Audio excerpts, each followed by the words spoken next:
a lot of Met fans are going, well, what's going on with Jonah Tong? This was a guy that was really hyped up at the AA level last year.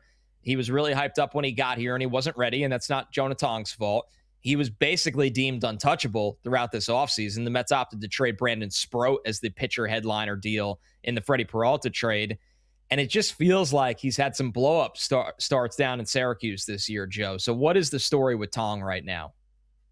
I think that's a big part of it. It's been he's awesome or it's a blow-up start. And his last start was the worst of the year. Just couldn't get anybody out, didn't pitch. I don't even think he made it through 2 innings. Like, I think it was 1 2/3, just really struggled. The command comes and goes with Jonah. I know that he's put a lot of emphasis on the cutter and the slider as things that he's working on. So I do believe that he is prioritizing his development over the results. And if that means he's spending more time in AAA, I think he and the Mets are okay with that. Would they rather he be dominating? Of course, that goes without saying.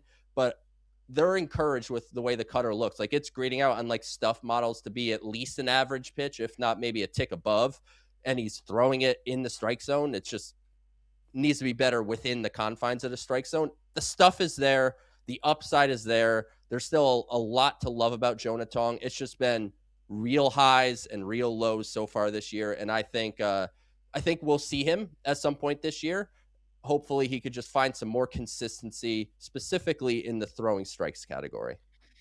I think, too, with Jonah Tong, and it's easy to forget this, and this isn't me trying to just be glass half full all the time. Trust me, there's been enough glass half empty shows for the Mets pod this year.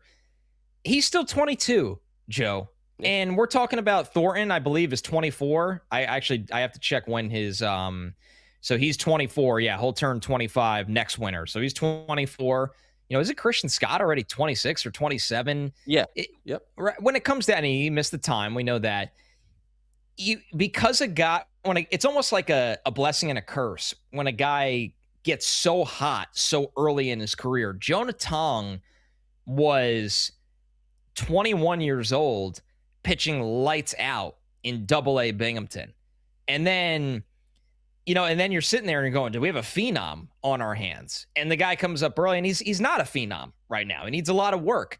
But the fact is, if Jonah Tong comes up and finds success as a 23-year-old or a 24-year-old, that's okay. It's not Jonah Tong's fault that the Mets need someone right now. You wish he was Nolan McLean, who, by the way, was drafted out of college. That's different than Jonah Tong. So when it comes down to it, Joe, I think it's easy to lose sight of that, and I think there's a lot of reasons to still have some belief in this guy's development.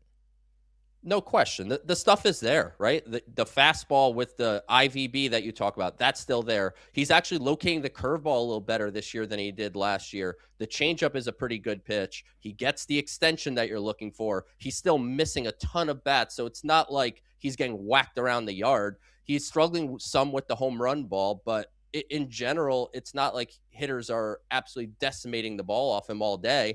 So there's a lot to love about Jonah Tong. There's still more work to be done, and the Mets are confident that he's going to get there. It's just a matter of when.